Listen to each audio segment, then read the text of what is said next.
मी खरं तर आज बीड जिल्ह्यामध्ये आहे। सकाळी मी नगर जिल्ह्यातून बीड मार्गे नांदेडला निघालेलो आहे।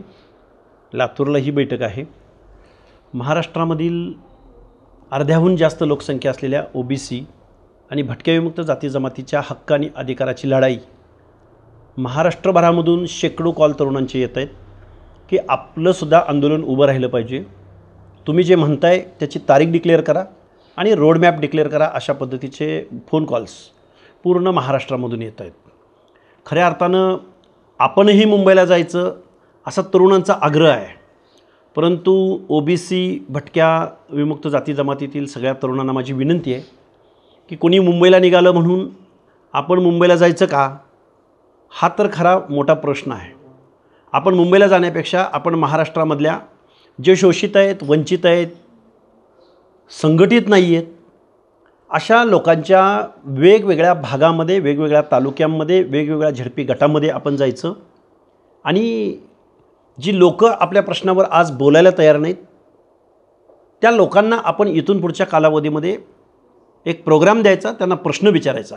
ते लोकप्रतिनिधी विधानसभेतले सदस्य असतील म्हणजे आमदार, ते लोकप्रतिनिधी खासदार असतील, त्या लोकांना फक्त आपण जाऊन एकच प्रश्न विचारायचा की आमचं आरक्षण गेलंय, राहिलंय, संपलंय का अबाधित आहे। आणि मग आमचं आरक्षण संपणार असेल तर तुम्ही तुमच्या कायद्याच्या सभागृहामध्ये तुमची भूमिका काय, तुमच्या पक्षाची भूमिका काय, तुमच्या नेत्यांची भूमिका काय, हा प्रश्न गावगाड्यातल्या ओबीसी विजय मधल्या तरुणांना आणि ओबीसी विजय जनतेला, इथल्या लोकप्रतिनिधींना आम्ही विचारायला लावणार आहोत। कारण यांच्या आमदारकीचा, खासदारकीचा, यांच्या लोकप्रतिनिधित्वाचा मार्ग आमच्या वाड्यावरून, तांड्यावरून, वस्त्यावरून, गल्ल्यामधून, मोहल्ल्यामधून जातो। त्या लोकांनी प्रश्न नाही विचारायचे। सगळीच लोक शांत बसलेले आहेत। ओबीसीचा एकही आमदार बोलायला तयार नाही। ओबीसी म्हणून, ज्या ओबीसीचा फेस म्हणून तुम्हाला मंत्रिपदं भेटली, त्यातला एकही मंत्री बोलायला तयार नाही। जे कोणी आंदोलक बोलत आहेत ते चुकीचं बोलत आहेत का बरोबर बोलत आहेत यावर व्यक्त व्हायला तयार नाहीत। महाज्योतीला निधी मिळत नाही त्यावर बोलायला तयार नाहीत। ओबीसीची 20 महामंडळं या सरकारनं निवडणुकीला सामोरं जात असताना विधानसभेच्या 20 महामंडळं डिक्लेअर केली, पण त्या महामंडळांना अजूनही अध्यक्ष मिळालेला नाही। बजेट तर पुढची गोष्ट। त्यामुळं मनोज जरांगे यांनी जे मुंबईला निघालेले आहेत, आता ते आरक्षण ओबीसीमधूनच घेतल्याशिवाय आम्ही माघार फिरणार नाही असं बोलत आहेत। मग ते राजकीय आरक्षण आहे, त्यामध्ये नोकऱ्यामधलं आरक्षण आहे, सगळ्या सोयऱ्यांचा विषय आहे, सरसकट आहे आणि लाखो कुणबी सर्टिफिकेट घेतल्याचा त्यांचा दावा आहे। शिंदे समितीला वारंवार मुदतवाढ मिळते आहे। शिंदे समिती कोण? शिंदे समिती एखादा महसुली पुरावा कुणब्याचा सापडला म्हणजे ते सोशली बॅकवर्ड आहेत असं ठरवण्याचा अधिकार शिंदे समितीला दिला आहे का? शिंदे समितीचा संविधानिक अधिकार कोणता? शिंदे समितीला या महाराष्ट्र शासनाने कोणते आदेश दिलेले आहेत? हे प्रश्न या महाराष्ट्रातल्या ओबीसीला कळले पाहिजेत। वाईट वाटतं या गोष्टी बोलत असताना की विस्थापितांच्या बाजूनं बोलणारा एक आवाज ज्यावेळी पवारांचं समर्थन करण्यासाठी उतरतो, नक्की तुम्हाला काय मिळालं या प्रश्नाचं उत्तरसुद्धा आम्हाला मिळालं पाहिजे। मोर्चा निघणार आहे, रॅली निघणार आहे, त्या रॅलीमध्ये मी सुद्धा सहभागी होतोय, तुम्ही सुद्धा सहभागी व्हा। त्यांना काय हो, त्यांना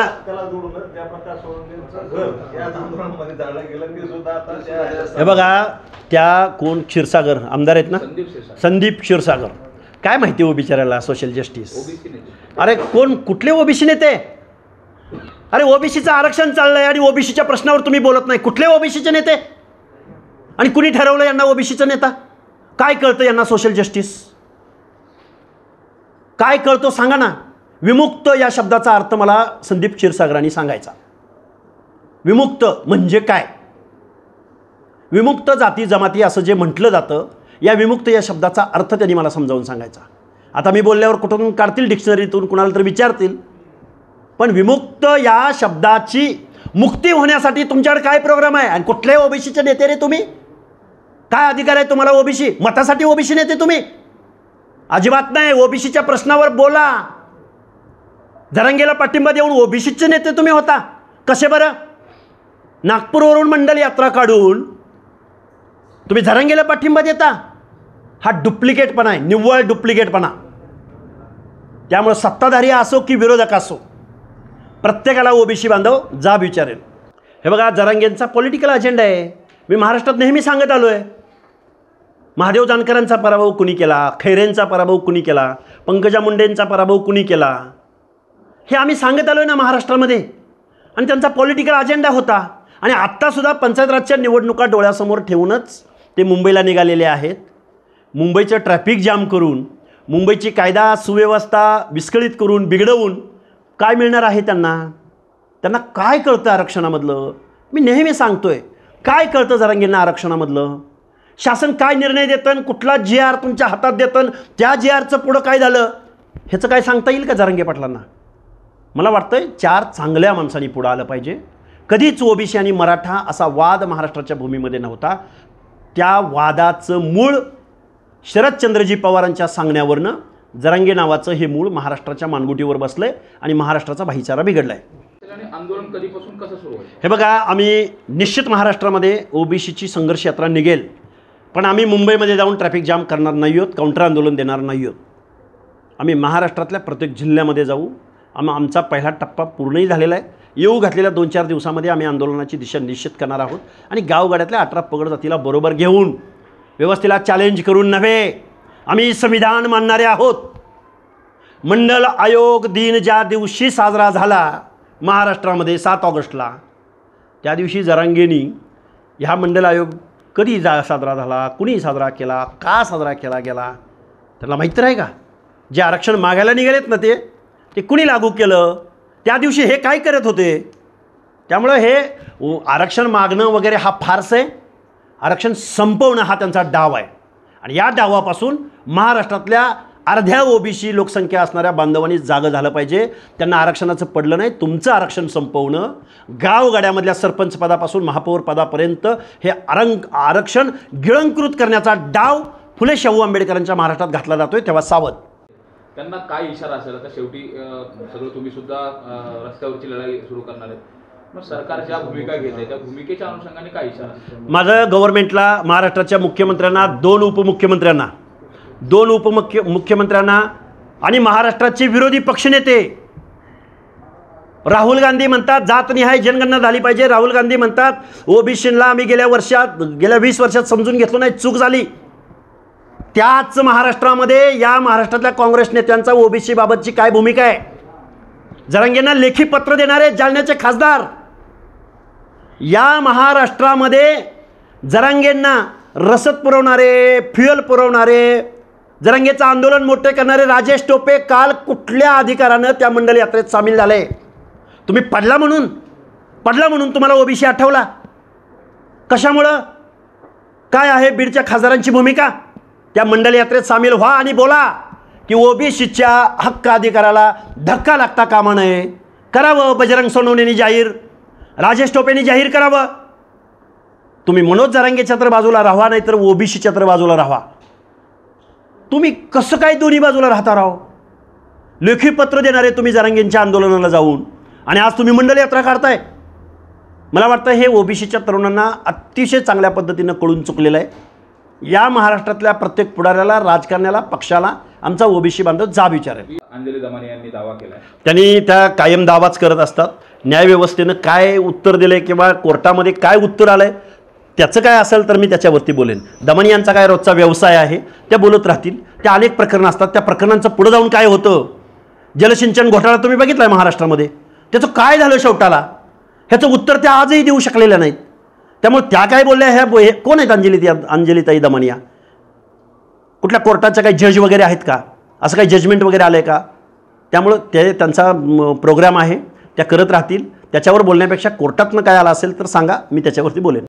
दिवसांपूर्वी ज्या सभा झाल्या, ज्या ओबीसीच्या बचाव रक्षणासाठी मोठमोठे नेते असतील, त्यांनी या सभेमध्ये हजेरी लावली आणि तुमच्यासोबत ते पूर्ण आंदोलनात देखील सहभागी झाले, तुम्हाला पाठिंबा दिला. पण आज हे फक्त बाजूला राहिले आणि त्यावेळेस राजकारणाच्या फायद्यासाठी समोर आले होते. नाही, त्यांनी बोललं पाहिजे असं माझं मत आहे. त्यांनी काय केलं याच्यापेक्षा, आता निवडणुका नाही आहेत, हक्क आणि अधिकाराच्या बाजूने जिथं तुम्हाला स्पेस मिळतोय तिथं तुम्ही बोललं पाहिजे असं माझं मत आहे. कोण हाऊसमध्ये बोलेल, कोण हाऊसच्या बाहेर बोलेल, कोण रस्त्यावर बोलेल, कोण लेखणीतनं बोलेल. अरे बोला, पण बोला. तुम्ही बोलणार नसाल तर ओबीसीचं आरक्षण संपलेलं आहे आणि महाराष्ट्रामध्ये एक प्रचंड क्रांतीला पुढच्या कालावधीमध्ये महाराष्ट्र सामोरं पुढची फेरी आहे असं वाटतं का? त्याच्यामध्ये पंकजा मुंडे असतील, भुजबळ असतील किंवा इतर ओबीसीचे जे मंत्री असतील, नेते असतील? असं मी म्हणणार नाही, पण दुर्दैवानं जनता म्हणते, ओबीसी बांधव म्हणतात. हे मात्र मला नमूद करावं लागेल, बोलावं लागेल. कारण मी नाही बोललो तर उद्या मला म्हणतील तुम्ही विरोधकावर टीका करताय पण तुम्ही स्वतःच्या माणसावर बोलत नाही. बोलावं लागेल दुर्दैवानं हे की नक्की काय झालं आहे. एकदा महाराष्ट्राच्या मुख्यमंत्र्यांनी श्वेतपत्रिका जाहीर करावी, किती तुम्ही कुणब्याची सर्टिफिकेट दिलेत, आणि एकदा जाहीर करावं की उद्या पंचायत राजच्या निवडणुकामध्ये, स्थानिक स्वराज्य संस्थांमध्ये आम्ही कुणाला तिकीटं देणार आहोत. जर अर्लियर गेल्या 6 महिन्यात, वर्षा 2 वर्षात ज्यांनी कुणब्याची सर्टिफिकेट घेतले ते जर उमेदवार होणार असतील तर प्रत्येक पक्षाला माझं सांगणं आहे की तुमच्या विरोधामध्ये आमचा ओबीसी उभा राहील आणि ओबीसी बांधव ओबीसीला मतदान करतील. तुमच्या गांभीर्याने पाहत नाही. त्यांना या गोष्टीची किंमत मोजावी लागेल. निश्चित आम्हाला काय होणार आहे, आमचं काय होणार आहे आम्हाला माहिती नाही. आमचा बळीही जाईल, कारण आम्ही पॉलिटिकल इंटेन्शननं काम करत नाही आहोत. आम्ही निवडणुका डोळ्यासमोर आहेत म्हणून काम करत नाही आहोत. आम्ही गावगाड्यातल्या ओबीसीचे हक्क अधिकार टिकले पाहिजेत म्हणून काम करत आहोत. नाही पाहिजे असं कसं काय म्हणू शकतो लक्ष्मण हाके? लक्ष्मण हाके त्या भगिनीला न्याय मिळालाच पाहिजे असंच माझं म्हणणं आहे. आणि जो कोणी गुन्हेगार असतील त्याला शिक्षा झाली पाहिजे. पण त्यांचा जो लोक लढा चालू आहे सध्या, रस्त्यावरची लढाई देखील सुरू आहे, त्याच्यामध्ये तुम्ही सहभागी होणार? वेळ मिळाल्यास वेळ पडल्यास मी निश्चित सामील होईल. पण जर कोणी पॉलिटिकल इंटेन्शननं त्या गोष्टीचं जर काही गोष्टी घडत असतील तर मला माझी सिक्युरिटी, कारण माझ्या भोवती सिक्युरिटी नाही आहे, तिथं गेल्यानंतर काय होणार आहे हे मला माहिती नाही आहे. अशा इनसिक्युअर परिस्थितीमध्ये मी तिथं जाईल का नाही याचा मला डाऊट आहे. धनगर समाजाला एसटी मध्ये आरक्षण मिळावं यासाठी किती वर्षाचा लढा? हा प्रश्न मला वारंवार विचारला जातोय. ओबीसी आंदोलनात फूट पाडण्यासाठी विचारला जातोय. ज्या 27% आरक्षणामध्ये 3.5% आरक्षण जो धनगर समाज घेतो, सगळ्यात मोठा हिस्सा धनगर समाजाचा आहे. विजयंती अब कड मधला क. आमची पोरं MPSC UPSC नोकऱ्यामध्ये थोडंसं प्रतिनिधित्व मिळतंय, ते सोडून द्यायचं असं त्यांचं म्हणणं आहे. धनगर समाज एकदा ओबीसी मधून बाजूला काढला की अख्खं आरक्षण आपल्या हातामध्ये येईल असं यांच्या मनामध्ये. म्हणजे मागणी करतात एसटीच्या आरक्षणाची, चुकीचे आहे. अरे मागणी करतात ती 4 पिढ्यांची लढाई आहे, तो वेगळा विषय आहे. पण आमचं आरक्षण सोडायचं असं तुमचं म्हणणं आहे का? धनगर समाजातला बिलॉंग करणारा कार्यकर्ता म्हणून माझी महाराष्ट्रातल्या धनगर समाजाला विनंती आहे, आपलं ताटातलं आरक्षण टिकलं पाहिजे. बंधूंनो, धनगराला बाजूला काढणं म्हणजे ओबीसीचं आरक्षण संपवणं आहे. गावगाड्यातल्या 18 पगड जातीच्या हिताचं संरक्षण, गावगाड्यामध्ये मनगटाला मनगट लावण्याची ताकद ज्या धनगर समाजामध्ये आहे, ज्याची पॉकेटच्या पॉकेट बहुसंख्य लोकसंख्या आहे, त्या धनगर समाजाला बाजूला काढायचं आणि ओबीसीचं आरक्षण गिळंकृत करायचा डाव या महाराष्ट्रामध्ये फुले शाहू आंबेडकरांचं नाव घेणाऱ्या माणसांनी आखलाय. या फोडा आणि झोडा राजनीतीपासून तुम्ही सावध व्हा. एसटीच्या आरक्षणाचं काय? एसटीचे आरक्षण देणार आहे का? करा डिक्लेअर. एका बाजूला करा डिक्लेअर. विचार करू आम्ही या गोष्टीचा. करा डिक्लेअर. गावगाड्यातल्या विजयंती अ आणि ब च्या लढाईचं काय करायचं ते आम्ही ठरवू. आम्ही जर विजयंतीमध्ये अबकडा असू तर अबकडाचा निश्चित विचार यामध्ये करावा लागेल. तुम्ही एसटीच्या आरक्षणाची लढाई लढणार आहात? अरे मी काय बोलतोय, घरच आपलं पाडलंय. आज रोजीचा विचार करायचा की नाही? घर पाडलं जातंय, डोंगराच्या पलीकडे तुम्हाला बंगला मिळणार आहे. बंगल्यावर विश्वास ठेवायचा? घर तुम्ही पाडायला चाललंय आमचं आजचं, आम्ही राहतोय ते, आणि तुम्ही आम्हाला बंगल्याची भाषा बोलताय. कुठला बंगला, कुणाचा बंगला, किती स्क्वेअर फूटचा, काय स्ट्रक्चर आहे ज्याचं सांगताय तुम्ही? जरांगीला कळतंय हे? धनगर समाज त्या जातीच बघावं, त्या जातीत बघावं. धनगर ओबीसीमध्ये येत नाही, कुणी सांगितलं तुला? कर ना अभ्यास, सल्ला घे. धनगराला बाजूला काढायचं आणि ओबीसीचं आरक्षण गिळंकृत करायचं, हा डाव आहे तुझा. मग म्हणता तुम्ही भाषा सटकली, मग तुम्ही खालच्या भाषेत बोलताय. अरे यांना कळतच नाही दुसरी भाषा, कुठल्या भाषेत बोलावं बरं? अशा पद्धतीने निवडून आले आणि तुला भावकीने वाचवलं असं देखील म्हटले होते. दुसरीकडे त्यांच्याच विरोधात त्यांच्याच मित्र पक्षाचे उमेदवार होते, तरी देखील त्यांनी स्वतःच्याच कुटुंबातील एक व्यक्ती पुढे आणण्यासाठी प्रयत्न केले असं. हे भाजपच्या कार्यकर्त्यांनी जरा समजून उमजून घेतलं पाहिजे. अजितदादा पवार या महाराष्ट्रामधल्या सत्तेची खीर वरपायला आहेत, पण भाजपच्या कार्यकर्त्याला पाडण्याचं षडयंत्र अजितदादा पवार करतात. हे भाजपच्या मुख्यमंत्र्यांना, भाजपच्या प्रदेशाध्यक्षांना, भाजपच्या ग्रासरूटच्या कार्यकर्त्याला कळलं पाहिजे की आपण ज्या माणसाला सत्तेत मांडीला मांडी लावून बसवलेला आहे तो माणूस मात्र आपली भावकी बघतोय, आपलं घर सांभाळतोय. गावगाड्यातला शोषिताचा, वंचिताचा जो आवाज आहे तो आवाज संपवण्याचा प्रयत्न करतोय. आणि मी काय माझे दादा पवारवर बोलत आलो आहे, जातीवादी माणूस आहे हा. आणि पवार फॅमिली ही ब्रिटिश ईस्ट इंडिया कंपनी आहे, कारण त्यांना कुटुंबाच्या घराच्या बाहेर कुठलंही पद जाऊ द्यायचं नाही आहे. आणि हे घडत आलेलं आहे वेळोवेळी. पण आता त्याला तीव्र धार प्राप्त झालेली आहे आणि गावगाड्यातल्या सामान्य माणसाला सुद्धा त्याची झळ पोचते. कोण टार्गेट करतंय महाराष्ट्राला माहिती आहे ना. नाव घ्यायचं काय कारण आहे, मी वेळोवेळी नाव घेतलेलं आहे. आमच्यातल्या मिरच्या नेहल्या, आमच्या खळ्यावर आलं, आमची वैरण नेली. नाव भीती, अरे मी भीत नाही. 350-400 किलोमीटर अंतर पार करून अंतरबली सराटीमध्ये येऊन उपोषण केलंय, भ्यायचं काय कारण. हां, आम्ही व्यवसाय केला, आम्ही गावगाड्यामध्ये सगळी कामं केली, पडेल ती कामं केली. आम्ही सामाजिक दुजाभाव वर्षानुवर्ष पेलला, त्याच्या रिप्रेझेंटेशनसाठी आरक्षण आहे राव. आणि आम्ही गरीब झालोय. गरिबीसाठी थोडंच आरक्षण आहे. गरिबी का आली या प्रश्नाचं उत्तर कुणीतरी कधीतरी शोधावं. आणि खेदाने नमूद करावं असं वाटतंय, प्रत्येक पक्षाचा नेता यावर बोलायला तयार नाही. हे वाईट आहे, महाराष्ट्राच्या सामाजिक स्वास्थ्यासाठी वाईट आहे. कोणच एकही नेता पुढे येऊन बोलायला तयार नाही की हा ओबीसीच्या बाबतीमध्ये हा दुजाभाव होतोय, ओबीसी तळात गाडला जाईल, ओबीसीचं काहीही उरणार नाही. ओबीसीच्या बाजूनं दुर्दैवानं या महाराष्ट्रामध्ये एकही नेता, बरं पुढारी बोलत नाहीत ती नाहीत, एकही साहित्यिक बोलायला तयार नाही, एकही विचारवंत बोलायला तयार नाही, एकही लेखक बोलायला तयार नाही, एकही सामाजिक शास्त्रज्ञ बोलायला तयार नाही, एकही सन्माननीय न्यायालयाचा रिटायर्ड जज बोलायला तयार नाही, एकही पत्रकार बोलायला तयार नाही, लेखक बोलायला तयार नाही. बरं झालं तुम्ही मला सांगितलं ते. पण माझा तुमच्यावर भरोसा आहे की माझा आवाज तुम्ही महाराष्ट्रामध्ये सर्वांपर्यंत पोहोचवताय. त्याच्या पाठीशी किंवा त्याला न्याय मिळवून देण्यासाठी तुम्ही रस्त्यावरती उतरलाय असं दिसत नाही. स्पेसिफिकली माझं जसं याचं प्रकरण आहे परळीचं, महादेव मुंडे हत्या प्रकरण, या प्रकरणामध्ये तुम्ही कधी हे बघा, महादेव मुंडेंच्या ज्या भगिनी आहेत आमच्या, त्यांच्या बाबतीमध्ये त्यांच्या बाबतीत जी घटना घडली त्यांच्या दुःखात आम्ही सामील आहोत. पण त्या प्रकरणाचं जे राजकीयकरण केलं गेलं आहे, ज्या लोकांकडून केलं गेलं आहे, हे काहीतरी हेतू डोळ्यासमोर ठेवून केलं गेलं आहे. मी अगदी जबाबदारीनं सांगतो, ज्या कोणी लोकांनी हा विषय लावून धरला आहे आणि आम्हाला ट्रोल करणे किंवा आम्हाला टार्गेट करून लावून धरला आहे, त्याच लोकांनी कधी आमच्या कैलास बोराडेच्या संदर्भात अवाक्षर काढलं नाही, कधी माऊली सोट याच्या संदर्भात अवाक्षर काढलं नाही. त्यांना जर सिलेक्टिव्ह प्रकरणं चालत असतील आणि ते राजकीय हेतूनं काम करत असतील तर लक्ष्मण हाके गावगाड्यातल्या 50 ते 60% लोकांच्या प्रश्नावर भांडतोय, बोलतोय, महाज्योतीवर बोलतोय, रोस्टरवर बोलतोय, मुंबईत जाऊन समुद्रात उड्या मारतोय. माझ्यासमोर अनेक प्रश्न आहेत ना, आणि कायदा सुव्यवस्था आहे ना, न्यायव्यवस्था आहे, त्याच्यासमोर या गोष्टी दूध का दूध पाणी का पाणी होणार आहे. त्यामुळे पॉलिटिकल इंटेन्शननं मी काम करणारा माणूस नाही आहे. मात्र तरंगे पाटलावर तुम्ही अभद्र भाषेमध्ये वक्तव्य करता, कधी कधी एकेरी भाषेत शिवराळ भाषेत त्यांना बोलता, असा आरोप जो आहे म्हणून तरंगे पाटलांचे जे समन्वयक आहेत गंगाधर काळुंके यांनी केलेला आहे. तुम्ही जर नीट वागाल तर आम्ही नीट राहू, अन्यथा तुम्ही दिसाल तिथं तुमची जीभ आसुडू आणि आसरणाऱ्याला 1 लाख रुपये देऊ, असं त्यांनी बोललेलं आहे. कुठंतरी भाषेचं संतुलन हे बघा, लक्ष्मण हाकेंचं आंदोलन कधी सुरू झालं महाराष्ट्रानं बघितलंय. लक्ष्मण हाकेची पहिल्या वर्षभरातली आंदोलनाची भाषा महाराष्ट्रानं बघितलेली. पण ही भाषाच जर कोणाच्या कानावर जाणार नसेल, मी सांगतोय ना, आत्ता माझ्या प्रेसमध्ये मी संविधानाचा तत्वांचा किती वेळा उल्लेख केला, गिव्ह रिस्पेक्ट टेक रिस्पेक्ट किती वेळा बोललो मी. महाराष्ट्राच्या मुख्यमंत्र्याची जबाबदारी 12-13 करोड जनतेच्या दायित्वाची आहे, किती वेळा बोलायचं मी संविधानिक. त्यामुळं टन्नापेक्षा तरी मी एवढं तर वाईट बोललो नसेल ना. महाराष्ट्राच्या संविधानिक पदावर जे मुख्यमंत्री बसलेले आहेत हे सगळ्यांचे मुख्यमंत्री, त्याची आयमाई तर मी कधी काढली नाही. त्यामुळं ज्यांनी काचेच्या घरात राहायचं आणि दुसऱ्याच्या घरावर दगडफेक करायची, असं ते त्यांना एका वाक्यात माझं त्यांना उत्तर असेल. ओबीसी आरक्षणाच्या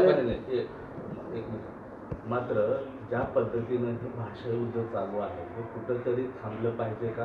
अशा पद्धतीच्या अभद्र भाषेला लगाम आलं पाहिजे का? कोसळणं आणि बक्षीस जाहीर करणं हे कुठं चाललं? बक्षीस जाहीर करावं, त्यांनी आमचा जीव घ्यावा, आम्हाला गोळ्या घालाव्यात. मंडल आयोग लागू होत असताना 90च्या दशकामध्ये या महाराष्ट्रामध्ये जर मंडल आयोग लागू झाला तर महाराष्ट्रात रक्ताचे पाट वाहतील, असं इथली माणसं बोललेले आहेत. त्यामुळे ही भाषा नवीन नाही आम्हाला. त्यामुळं चालवावं आमच्या गळ्यावर सुरी. जिम काय हसडताय, चालवा आमच्यावर. आम्ही ओबीसीच्या हक्क अधिकाराची भाषा बोलतोय, चालवा गळ्यावर सुरी आमच्या. आम्ही तयार आहोत. मी आता विदाऊट पोलीस संरक्षणाशिवाय मी बीड जिल्ह्यात आहे. आता बीड शहरामध्ये प्रेस घेतोय. मी जीव अवतळ हातात घेतलाय. हक्क अधिकाराची भाषा बोलतोय. हे कोणीतरी बोललं पाहिजे. एकही माणूस इथं बोलायला तयार नाही. जीव गेला तरी चालेल. तुम्ही जीभ काय हसारताय, घ्या जीव आमचा. तुम्ही तसा प्रयत्न करूनही बघितलाय. माझा बळी जाणार असेल ओबीसीच्या आंदोलकाचा, मग माझ्यासारख्या अजून माझे बांधव असतील, मंगेश ससाने असतील किंवा वाघमारे असतील किंवा अजून कोणी असतील, तुम्ही घ्या जीव. आम्ही एकटेच फिरत आहोत. तुम्ही जीवच घेत आलाय ना आजपर्यंत. तुम्ही घोरपडे, अरे धनाजी घोरपडेचा जीव घेतलाय तुम्ही. तुम्ही छत्रपती शिवरायांना विरोध केलाय. आम्ही तर गावगाड्यातले बलुती आलुते आहोत. आम्ही छत्रपती शिवरायांच्या स्वराज्यासाठी जीवाची कुर्बानी करणारी माणसं आहोत. घ्या जीव आमचा, चालेल. पण आम्ही हक्क अधिकाराची भाषा कुठंही थांबवणार नाही. ते सर्रास प्रमाणपत्र वाटप केले जातात. मग सरकार कुठेतरी या सगळ्या मागणीला पाठबळ देत आहे. सरकार टाइमपास करतंय. कारण असे सर्टिफिकेट इश्यू करण्याचा शिंदे समितीला कधीही अधिकार नव्हता. नाही, जबाबदारीनं सांगतोय. शिंदे समितीला सुद्धा तुम्ही हा प्रश्न विचारू शकता. सर्टिफिकेट किंवा नोंदणी पाहणं इथपर्यंत मर्यादित अर्थ त्या शिंदे समितीचा आहे. त्या सर्टिफिकेटद्वारे ओबीसीचं रिझर्वेशन भेटलं पाहिजे हा त्यांना अधिकार नाही. त्यांनीही वेळोवेळी सांगितलेलं आहे. त्यामुळं अहो, एखाद्या भटक्याच्या पोराचं एखादं सर्टिफिकेट काढायचं झालं तर ते सर्टिफिकेट इश्यू करण्यासाठी 6 महिने खेटे घालावे लागतात. 1960 पूर्वीचे पुरावे मागितले जातात. एका भटक्याच्या पोराला, एका बलुत्या आलुत्याच्या पोराला सर्टिफिकेट काढायला 6 महिने जात असताना सरकार टेबल लावून तुम्हाला सर्टिफिकेट इश्यू करताय. असं सरकार करू शकतं? अरे सर्टिफिकेट मागायचं असतं. मागितल्यानंतर त्याची छाननी होते. छाननी झाल्यानंतर सर्टिफिकेट इश्यू झाल्यानंतर ते व्हॅलिड का इनव्हॅलिड, इथं स्वायत्त संस्था आहेत त्यात व्हॅलिड का इनव्हॅलिड ठरवण्यासाठी गव्हर्नमेंटला कोणी अधिकार दिला? असा टेबल लावून पार्शली सर्टिफिकेट काढून देण्याचा. आज इथं कुणब्याची सर्टिफिकेट काढायला 25,000पासून 4 लाखापर्यंत बोली आहेत. जसजशा पंचायत राजच्या निवडणुका समोर येतील तशी लाखो रुपये मोजून कुणब्याची सर्टिफिकेट या महाराष्ट्रात घेतली जात आहेत आणि ओबीसीचं आरक्षण संपवलं जात आहे. हे मला इथं खेदानं नमूद करावं असं वाटतंय. हे मुंबईकडे जाणार आहेत आणि तशी तयारी पण झालेली. काय परिणाम होऊ शकतो आणि सरकार खरंच या संपूर्ण प्रकरणाकडे कशा पद्धतीने लक्ष देत आहे आणि सरकारच्या वतीनं हे आंदोलन थांबवण्यासाठी किंवा इतर कुठले प्रयत्न केले जातात त्यात आता खूप मोठ्या प्रमाणात लोक असतात. हे बघा, 100 गाड्या जरी मुंबईला गेल्या तरी मुंबईचं ट्रॅफिक जाम होणार आहे. त्यामुळं मुंबईमधली कायदा आणि सुव्यवस्था निश्चित बिघडणार आहे. आम्ही गेल्या 8-10 दिवसापासून महाराष्ट्रासमोर सांगतो आहे. मुळात अशा पद्धतीनं झुंडशाही, तीही गणपती उत्सवच्या कालावधीमध्ये अशा पद्धतीच्या झुंडशाहीने जर मुंबईमध्ये गेलोत तर मुंबईमधल्या सर्वसामान्य माणसाचा, नोकरदारांचा, चाकरमानी माणसांच्या खूप मोठ्या समस्या तिथं उभ्या राहणार आहेत आणि मुंबईमध्ये दंगल घडू शकते. हे मी पहिल्या दिवसापासून सांगतो आहे. त्यामुळं महाराष्ट्राचे मुख्यमंत्री महोदय आणि महाराष्ट्राचं पोलीस प्रशासन आणि त्यांचा गुप्तचर विभाग, त्यांना या सगळ्या गोष्टीची कल्पना असायलाच पाहिजे, असेलच, आणि ते या आंदोलनाला बरोबर सांभाळतील असा आज रोजी आमचा विश्वास आहे. परंतु यामधून महाराष्ट्रामध्ये प्रचंड मोठी दुही निर्माण होणार आहे. बेकायदा मागण्यांना खतपाणी घातलं जाणार आहे आणि ओबीसी याला प्रतिक्रिया म्हणून महाराष्ट्रामध्ये निश्चित इथल्या गव्हर्नमेंटला जाब विचारतील आणि इथल्या वेगवेगळ्या पक्षाच्या प्रमुखांना जाब विचारतील. प्रश्नच नाही. जात वर्चस्वाची भावना. अरे लक्ष्मण हाके निघाला तर किती माणसं आलीत, लक्ष्मण हाकेला मतं किती पडले, हे सोशल डिस्क्रिमिनेशन नाही? बीड जिल्ह्याचा खासदार बजरंग सोनवणे म्हणतो की ह्याला मतं किती पडलेत, हा ग्रामपंचायत सदस्य व्हायच्या लायकीचा आहे का? अरे हो ना, आम्ही शोषित आहोत, वंचित आहोत, दलित आहोत, भटके आहोत, मेंढपाळाचा पोरगा आहे. तुमच्यासारखे जागीरदार वतनदार नाही ना आम्ही. आम्हाला कशी पडतील मतं? पण आमची लाखो मतं मात्र तुम्ही घेता. या महाराष्ट्रामध्ये ज्या माढा लोकसभा मतदारसंघामध्ये ज्या शरदचंद्रजी पवारांना आम्ही तिकीट मागितलं होतं, नाही दिलं. ते म्हणले तुझ्याकडे पैसे किती आहेत, तुम्ही किती पैसे खर्च करू शकता. तेवढे पैसे खर्च करायचा प्रश्नच उपस्थित होत नव्हता. पण त्या माढा लोकसभा मतदारसंघामध्ये 7 लाख मतं मी ज्या समाजात जन्माला आलो त्या फक्त एका समाजाची होती. शरदचंद्रजी पवार, तुम्हाला मंडळ यात्रा काढायची वेळ नसती लागली. आम्ही पुढे येऊन सांगितलं असतं की पवार साहेब हे सोशल जस्टिस पाळणारे आहेत. पण आज दुर्दैवानं आम्हाला सांगावंसं वाटतं, एका बाजूला मंडळ यात्रा काढायची आणि दुसऱ्या बाजूला घरामध्ये किती पदं तुमच्या. हा कुठला मंडळ आयोग, हा कुठला सोशल जस्टिस? पवार साहेब, माणसं मला म्हणतात तुम्ही पवारांवर टीका करता. हेच शरदचंद्रजी पवार या महाराष्ट्रामधल्या 300 ते 400 संस्थांचे अध्यक्ष आहेत. कुणावर बोलायचं आम्ही? या पवारसाहेबांनी यावं पुढं, काय म्हणून तुम्हाला कुणी अधिकार दिला मंडल आयोगाची यात्रा काढायचा? गेली 1.5 वर्ष महाराष्ट्र जळत असताना तुम्ही पुढं नाही बरं आला, ओबीसीच्या बाजूने एक शब्द नाही बोलला तुम्ही, आणि आत्ता मंडल यात्रा. हे मला वाटतंय सवतीच्या डोळ्यातले अश्रू आहेत. शरदचंद्रजी पवार म्हणजे करायचं एक आणि दाखवायचं एक. त्यामुळं पवारसाहेब तुम्ही ओबीसीला येड्यात काढण्याच्या भानगडीत पडू नका. हे बघा, मंडल आयोग ज्यावेळी भारतभरामध्ये ज्यावेळी सर्वोच्च न्यायालयाच्या 9 जजेसच्या खंडपीठानं मंडल आयोग इम्प्लिमेंट संदर्भातला निर्णय आला, तो निर्णय आल्यानंतर पूर्ण भारत देशामध्ये सगळ्यात पहिल्यांदा अशा पद्धतीचं एक्झर्शन कुणी केलं असेल तर ते बिहारनं केलं, महाराष्ट्रानं पहिल्यांदा केलं. असं जर कोण सांगत असतील तर ती ओबीसीच्या डोळ्यामध्ये धूळ फेकण्यासारखं आहे. शरदचंद्रजी पवार आणि मंडल आयोगाची देशभरातली अंमलबजावणी, आणि त्यावेळी महाराष्ट्राचे मुख्यमंत्री शरदचंद्रजी पवार, एवढा एक योगायोग सोडता शरदचंद्रजी पवारांचं आणि मंडल आयोगाच्या अंमलबजावणी संदर्भातलं कुठलंही योगदान नाही. हे मी पूर्ण दाव्यानिशी जबाबदारीनं विचारानं संपूर्ण महाराष्ट्राला सांगू इच्छितो आहे. गेल्या 1.5-2 वर्षापासून जरांगेंनी आंदोलन उभं केलं. ओबीसीच्या आरक्षणाची चौकट आज रोजी उद्ध्वस्त झालेली आहे. लाखो सर्टिफिकेट जर दिली गेली असतील तर ओबीसीचं आरक्षण उरलंय कुठं, वाचलंय कुठं? त्यामुळे शरदचंद्रजी पवारांनी एका बाजूला ओबीसीच्या आरक्षणाची चौकट उद्ध्वस्त केलेली आहे, की ज्यांनी जरांगे पाटलांना खूप मोठा सपोर्ट केला, रसद पुरवली, आणि शासन बळी पडलेलं आहे त्याला. शिंदे समिती म्हणजे ओबीसी आरक्षण संपल्यात जमाय. आणि जर मग असं झालं असेल तर शरदचंद्रजी पवार कुठल्या तोंडानं त्या नागपूरमधून मंडल यात्रा काढतायत? त्यामुळं शरदचंद्रजी पवारांनी या गोष्टीचं कुठंतरी ॲनालिसिस करावं. एका बाजूला मंडल यात्रा काढायची आणि दुसऱ्या बाजूला जरांगेंना रसद पुरवायची आणि चलो मुंबई म्हणायचं. हे न कळण्या एवढा ओबीसी येडा वाटला का आता? पवारसाहेब, या गोष्टीवर तुम्ही व्यक्त झालं पाहिजे. कारखाना असो, पवार फॅमिलीच्या हातामध्ये महाराष्ट्रातल्या 400 संस्था आहेत, 400पेक्षा जास्त संस्था आहेत, आणि त्याच्या अध्यक्ष पवार फॅमिली आहे. आणि मग दुसरी पद्धत तुम्हाला माहितीच आहेत. शरदचंद्रजी पवार देशाचे नेते, सुप्रिया सुळे खासदार, आमचे अजितदादा उपमुख्यमंत्री, परत आमच्या अजितदादांच्या सुनेत्रा वहिनी खासदार, पुन्हा रोहितदादा पवार आमदार. किती पदं असावीत तुमच्या एकाच्या घरामध्ये. परत कारखानदार तुम्हीच, सहकारी कारखान्याचे अध्यक्ष तुम्हीच, खाजगी कारखान्याचे डायरेक्टर तुम्हीच, परत बाबा कलानीचे पार्टनर तुम्हीच, पंचशील ग्रुपचे पार्टनर तुम्हीच, पुन्हा तुम्ही बिल्डरांचे पार्टनर तुम्हीच. ब्रिटिश ईस्ट इंडिया नाही कंपनी तुमची. कुठला सोशल जस्टिस? कुठली मंडल आयोगाची यात्रा तुम्ही काढताय नागपूरवरून? मंडल आयोगाने हे सांगितलं, हा सोशल जस्टिस असू शकतो? महाराष्ट्राच्या मुख्यमंत्र्यांना माझे हात जोडून कळकळीची विनंती आहे, ज्या सासूसाठी आम्ही वाहिलं राहिलो तीच सासू तुम्ही आमच्या बोकांडी बसवलेले आहे. मुख्यमंत्री महोदय साहेब, आम्हाला हे अपेक्षित नव्हतं तुमच्याकडून. कुठं गेला माधव? कुठं गेला ओबीसी DNA तुमचा? करा ना सर्वे एखादा, की तुम्हाला मतदान कुणी केलं. आणि काल परवा आमचे महादेवरावजी जानकर काल परवा जालन्यामध्ये बोलले. काय बोलले?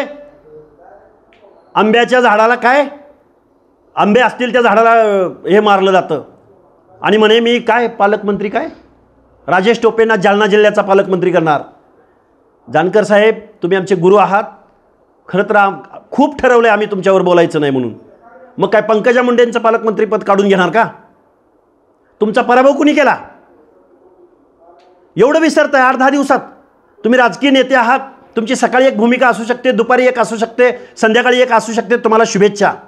पण आम्ही गावगाड्यातल्या ओबीसींच्या हक्क अधिकाराची लढाई आम्ही लावून धरणार. आम्ही हक्क आणि अधिकाराची लढाई जीव गेला तरी चालेल, पण गावगाड्यातल्या ओबीसींची लढाई, ओबीसीच्या प्रश्नावर एक तसवर सुद्धा मागं सरकणार नाही होत आम्ही. I am a commander, I am a not demander. कुठं आहे कमांडर आणि डिमांडर? कमांडरचा डिमांडर कधी झाला? मला वाटतं महादेवरावजी जानकरांचं हे वर्तुळ पूर्ण झालेलं आहे. आणि हे वर्तुळ पूर्ण करत असताना ज्या पवारांना विरोध करून तुम्ही राजकारणाला सुरुवात केली, त्याच पवारांचं समर्थन करायला तुम्हाला उतरावं लागतंय. हे या महाराष्ट्रातल्या सगळ्या ओबीसी बांधवांना माझी हात जोडून विनंती आहे. महादेवराव जानकरांचं वर्तुळ पूर्ण झालंय, पण हे वर्तुळ पूर्ण होत असताना गावगाड्यातल्या ओबीसींच्या वाट्याला नक्की काय आलं? जो विस्थापित धनगर समाज आहे, जो गावगाड्यातला बलुता आलुता आहे, ज्या गावगाड्यातल्या ओबीसीची आज आरक्षणाची चौकट उद्ध्वस्त झाली. आणि जो आरक्षण ही मुळात गरिबी हटावची योजना नाही. राशनचं दुकान नाही. रिझर्वेशन या शब्दाचा अर्थ अगदी साध्या भाषेमध्ये सांगतो, कारण मी स्टेट बॅकवर्ड कमिशनचा माझी एक्स मेंबर आहे. Reservation is equal to representation. Reservation हे प्रतिनिधित्वासाठी आहे. संपूर्ण महाराष्ट्राला माझे हात जोडून कळकळीची विनंती आहे. रिझर्वेशन म्हणजे प्रतिनिधित्व आहे. रिझर्वेशन मिळालं म्हणजे प्रत्येकाच्या घरातला कलेक्टर होईल, डोक्यातनं काढून टाका. रिझर्वेशनमध्ये तुम्ही गेला म्हणजे प्रत्येक पोराला मेडिकल ॲडमिशन मिळेल, डोक्यातनं काढून टाका. रिझर्वेशन मिळालं म्हणजे प्रत्येकाच्या घरात आमदार खासदार होतील, डोक्यातनं काढून टाका. रिझर्वेशन म्हणजे त्या समूहाचा किमान एक तरी प्रतिनिधित्व तिथं सिलेक्ट झाला पाहिजे, आणि त्या समूहाची भावना त्या निर्णय प्रक्रियेमध्ये, त्या कायद्याच्या सभागृहामध्ये, त्या एकूण आस्थापना विभागामध्ये त्याचं रिप्रेझेंटेशन तिथं असलं पाहिजे, म्हणून रिझर्वेशन आहे. Reservation is equal to representation. Reservation म्हणजे गरिबी हटावचा प्रोग्राम नाही. गरिबी हटावसाठी सोशल वेलफेअर आहे, सोशल असिस्टन्स आहे, शासनाच्या अनेक योजना आहेत ना गरिबी हटवण्यासाठी. अहो, गरिबी येते आणि जाते. एखाद्या पिढीमध्ये गरिबी येते जाते, कर्तृत्वानं येते जाते. पण सामाजिक मागासले पण, अरे एखाद्या नाभिकाचा मुलगा त्याच्या घरामध्ये जन्माला आला तर जन्मजातच त्याच्यावर नाभिकाचा शिक्का पडतो. एखाद्या बेरेड समाजाचा मुलगा त्या घरात जन्माला आला तर जन्मजात त्याच्या कपाळावरती गुन्हेगारीचा शिक्का पडतो. एखादा जोशाच्या घरामध्ये जन्माला आला, एखादा बंजारा समाजामध्ये जन्माला आला, तांड्यावर जन्माला आला, जन्मजात त्याच्यावर जातीचा शिक्का पडतो. गेल्या 400-500 वर्षापासून ज्यांच्या बाबतीत सोशल डिस्क्रिमिनेशन झालं त्यांच्या प्रतिनिधित्वासाठी आरक्षण आहे. कुणी सांगितलं तुम्हाला की आरक्षण म्हणजे गरिबी हटवण्यासाठी आहे म्हणून? आमची गरिबाची पोरं, आमची गरिबाची पोरं. श्रीमंती गरिबी येते जाते, पण सामाजिक मागासले पण जन्मानं मिळतो. शेकडो वर्ष आमच्या बापजाद्यांनी या व्यवस्थेमध्ये खपलेल्या आहेत. त्यांनी दुय्यम वागणूक सहन केलेली आहे. ज्याने अन्याय, अत्याचार, शोषण सहन केलं आहे, त्या जातीत जन्माला आला म्हणून. यासाठी रिझर्वेशन आहे. Reservation is equal to representation. Reservation is equal to not गरिबी हटाव प्रोग्राम. कसं सांगायचं, किती सांगायचं? अरे तुमचे कोण जजेस आहेत, कुठल्या तुमच्या समितीचे अध्यक्ष आहेत? एकदा ओपन डायसला बोलवा त्यांना समोर, आम्ही संविधानाची तत्त्व त्यांना समजावून सांगू. हे लक्ष्मण हाके पदरचं नाही बोलत. सुप्रीम कोर्टाचं 650 पानाचं जजमेंट आहे. एखाद्या रेव्हेन्यू डॉक्युमेंटमध्ये जर कुणब्याची नोंद सापडली म्हणजे तुम्ही सोशली बॅकवर्ड हे सांगितलं कोणी तुम्हाला? तुम्हाला सोशल बॅकवर्डनेस प्रूव्ह करायचं असेल तर तुम्हाला स्टेट बॅकवर्ड कमिशन समोर जावं लागेल, तुम्हाला न्यायव्यवस्थेसमोर जावं लागेल. तिथं तुमचं सोशल बॅकवर्डनेस प्रूव्ह व्हावं लागेल, तरच तुम्हाला गावगाड्यातल्या या बलुत्याच्या, आलुत्याच्या, भटक्याच्या यांच्या आरक्षणामध्ये सामील होता येईल. अदरवाईज हा घटनेशी द्रोह असेल. अदरवाईज गावगाड्यातल्या छोट्या छोट्या घटकांच्या हक्क आणि अधिकाराचं ही सगळी चौकट उद्ध्वस्त झालेली असेल. नोंद शोधणार का शिंदे समिती ओबीसीचं सर्टिफिकेट देणार? हे प्रश्न मिळाले पाहिजेत. या प्रश्नाची उत्तर मिळाली पाहिजेत. तेव्हा महाराष्ट्रातला ओबीसी प्रचंड जो सुशिक्षित तरुण आहे, नोकऱ्यामधला रोस्टर पाळला जात नाही, नोकर भरतीमध्ये रोस्टर पाळला जात नाही, बदलीच्या धोरणामध्ये रोस्टर पाळला जात नाही, महाज्योतीला निधी मिळत नाही, पंचायत राजमध्ये आज गावोगावी कुणब्याची सर्टिफिकेट काढली गेलेली आहेत. हीच लोकं उद्या पंचायत राजमध्ये निवडणुकीला उभी राहणार आहेत. तेव्हा सक्षम असणारे, शासक असणारे, राज्यकर्ती जमात म्हणून महाराष्ट्रामध्ये ज्यांची ओळख आहे, ज्यांनी या महाराष्ट्राची समाजव्यवस्था गावगाडा रन केला आहे, तीच माणसं जर गावगाड्यातल्या बलुत्याच्या, आलुत्याच्या, भटक्यांच्या या प्रतिनिधींच्या विरोधामध्ये उभी राहिली तर त्या स्पर्धेमध्ये ही टिकतील का लोक? तेव्हा शरदचंद्रजी पवारांनी मंडल यात्रा काढण्याऐवजी मनोज जरांगेंचं आंदोलन मोठं केलं, त्यांच्या मागण्यांना खतपाणी घातलं. बेकायदा मागण्या असतानासुद्धा आणि एवढा प्रगाढ राजकारणामधला अनुभव असताना, ज्यांना लोकनेता म्हटलं जातं, ज्यांची महाराष्ट्रावर छाप आहे, त्या शरदचंद्रजी पवारांनी पार्शिलिटी केली. लोकसभेला त्याचा फायदा झाला, तसाच विधानसभेला त्याचा फायदा होईल या ते आविर्भावामध्ये होते. परंतु विधानसभेला कमालीचा ओबीसी भटके विमुक्त एकत्र आले आणि शरदचंद्रजी पवार यांच्या महाविकास आघाडीला कात्रजचा घाट त्यांनी दाखवला. मग आता ओबीसी आपल्यापासून दूर गेला आहे, तर आता आपण काय करायचं?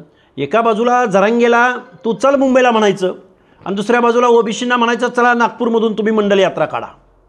ही जी काही एक दोगली नीती शरदचंद्रजी पवार आणि त्यांचा पक्ष राबवतोय, मंडल यात्रा काढण्याचा शरदचंद्रजी पवारांना कोणता नैतिक अधिकार आहे? कधीतरी एकदा शरदचंद्रजी पवार जी खूप मोठे नेते आहेत, महाराष्ट्राचे माजी मुख्यमंत्री राहिलेले आहेत, देशाचे नेते राहिलेले आहेत, त्यांनी कधीतरी येऊन महाराष्ट्रातल्या ओबीसींना सांगितलं पाहिजे, पवारसाहेब नाही आवडलेलं ओबीसींना, कारण तुम्ही एका बाजूला झरंगेंना एवढं रसद पुरवली, त्यांचं संपलेलं आंदोलन तुम्ही उठवून बसवलं आणि तुम्ही आता मंडल यात्रा काढताय. कळलेलं नाही ह्या महाराष्ट्रातल्या ओबीसींना. ओबीसी प्रचंड संभ्रमावस्थेत आहे आणि त्या ओबीसीच्या या भावनांना, या आवाजाला दिशा देण्याचं काम आम्ही येऊ घातलेल्या 3-4 दिवसामध्ये आम्ही पत्रकार परिषद घेणार आहोत. आणि महाराष्ट्रामध्ये ओबीसीचं आंदोलन कसं असेल, ती संघर्ष यात्रा असेल का, ती कुठल्या कुठल्या जिल्ह्यामध्ये जाईल, किती किलोमीटरचा रोडमॅप असेल, किती दिवस यात्रा चालेल आणि किती दिवस किती सभा होतील आणि मग ओबीसींना काय लाईन द्यायची, या संदर्भात आम्ही 2-4 दिवसामध्ये मोठी पत्रकार परिषद घेऊ आणि ओबीसीच्या आंदोलनाची दिशा स्पष्ट करू.